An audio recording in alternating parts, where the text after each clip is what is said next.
નમસ્કાર મિત્રો, સ્વાગત છે તમારું HNGU સ્ટડી પોઈન્ટ યુટ્યુબ ચેનલના એક નવા વિડીયોમાં. મિત્રો, આજના આ વિડીયોની અંદર આપણે સુપ્રીમ કોર્ટ દ્વારા જુનિયર કોર્ટ આસિસ્ટન્ટની 241 જગ્યા ઉપર જે ભરતીની જાહેરાત કરવામાં આવી છે એના વિશે વાત કરવાના છીએ.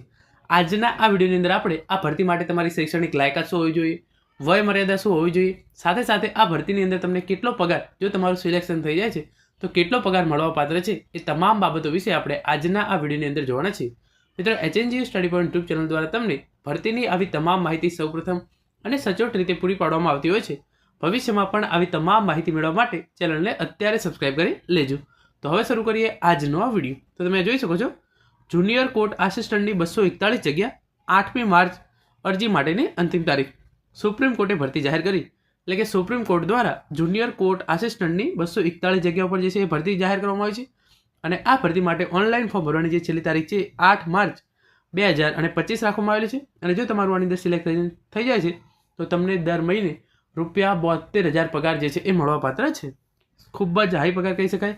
₹72,000 પગાર કોર્ટનું જે છે એ સુપ્રીમ કોર્ટની આ ભરતી છે અને ભરતીનું નામ છે જુનિયર કોર્ટ આસિસ્ટન્ટ.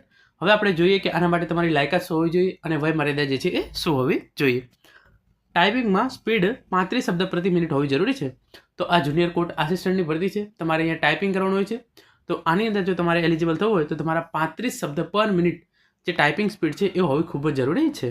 આના વિશેની સંપૂર્ણ માહિતી આપણે એક પછી એક મેળવીએ તો સુપ્રીમ કોર્ટે જુનિયર કોર્ટ આસિસ્ટન્ટની 241 જગ્યા માટેની ભરતી જાહેર કરી છે, જેમાં 18 થી 30 વર્ષના ઉમેદવારો 8 માર્ચ સુધી ઓનલાઈન મોડથી અરજી કરી શકે છે. કઈ 18 વર્ષથી તમારી ઉંમર જે છે એ ઓછી ના હોવી જોઈએ અને 30 વર્ષથી વધુ જે છે એ હોવી ના જોઈએ. બાકી જે આપણે અનામતના આધારે થોડી ઘણી છૂટછાટ મળવાપાત્ર છે એ તમને મળવાપાત્ર થશે. પરંતુ 18 થી 30 વર્ષના યુવાન ઉમેદવારો જે છે એ અરજી કરી શકે છે. 8 માર્ચ સુધી તમે ઓનલાઈન અરજી જે છે એ કરી શકો છો.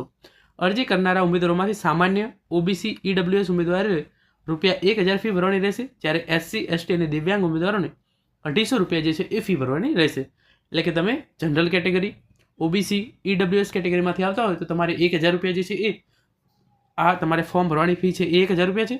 SC ST અને દિવ્યાંગ ઉમેદવારો માટે ₹250 જે છે એ ફી નક્કી કરવામાં આવેલી છે. હવે આપણે જોઈએ કે આની અંદર તમારું સિલેક્શન કઈ રીતે થાય છે. ભરતી અંતર્ગત લેખિત પરીક્ષા, ટાઈપિંગ પરીક્ષા, computer test, interview, document verification અને મેડિકલ એક્ઝામિનેશન બાદ મેરિટ યાદી જાહેર કરવામાં આવશે. તો એના માટે તમારી પહેલાં લેખિત પરીક્ષા યોજાશે. જો તમે એ પાસ કરો છો તો તમારી ટાઈપિંગ પરીક્ષા, તમે એ પણ પાસ કરો છો તો તમારી કમ્પ્યુટર ટેસ્ટ, અને તમે એ પણ પાસ કરો છો તો છેલ્લે તમારું જે ઇન્ટરવ્યૂ જે છે એ લેવામાં આવશે. અને લાસ્ટની અંદર ડોક્યુમેન્ટ વેરિફિકેશન અને પછી તમારું મેડિકલ એક્ઝામિનેશન થઈ અને ફાઇનલ મેરિટ લિસ્ટ છે એ બહાર પાડવામાં આવશે આ 241 જગ્યા માટે. ઉમેદવારોની ટાઈપિંગ સ્પીડ 35 શબ્દ પ્રતિ મિનિટ રાખવામાં આવી છે.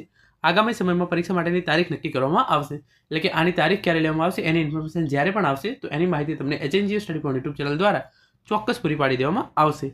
પસંદગી માટે ઉમેદવારોનું વૈકલ્પિક પેપર માટે 2 કલાકનો સમય જે છે એ પહેલી તમારી લેખિત પરીક્ષા યોજાશે. એના માટે તમને 2 કલાકનો ટાઈમ આપવામાં આવશે.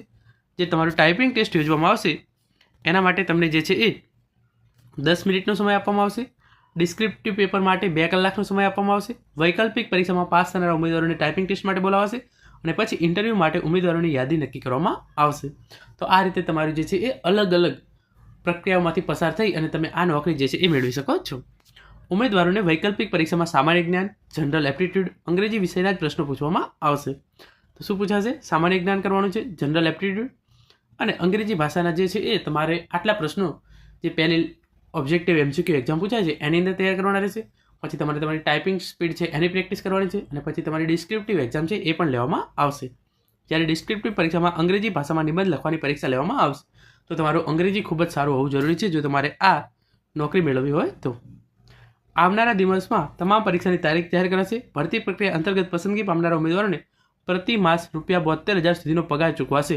ખૂબ જ ઊંચો પગાર છે, એટલા માટે આની અંદર કોમ્પિટિશન પણ સારી એવી હશે. અને જો તમારું આની અંદર સિલેક્શન થઈ જાય છે તો તમને ખૂબ જ સારી સરકારી નોકરી જે છે એ મળી શકે છે. સંસ્થા દ્વારા ભરતી પ્રક્રિયામાં કોઈ ફેરફાર કરવામાં આવશે તો ઓનલાઈન વેબસાઇટ મારફતે જાણ કરવામાં આવશે. અને જો ઉમેદવારોને કોઈ પણ પ્રશ્ન પૂછવાનો હોય તો ઓફિશિયલ ઈમેલ આઈડી પરથી મેસેજ કરવાનો રહેશે.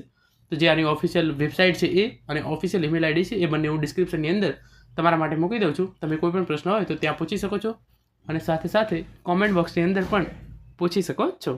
Thank you so much for watching.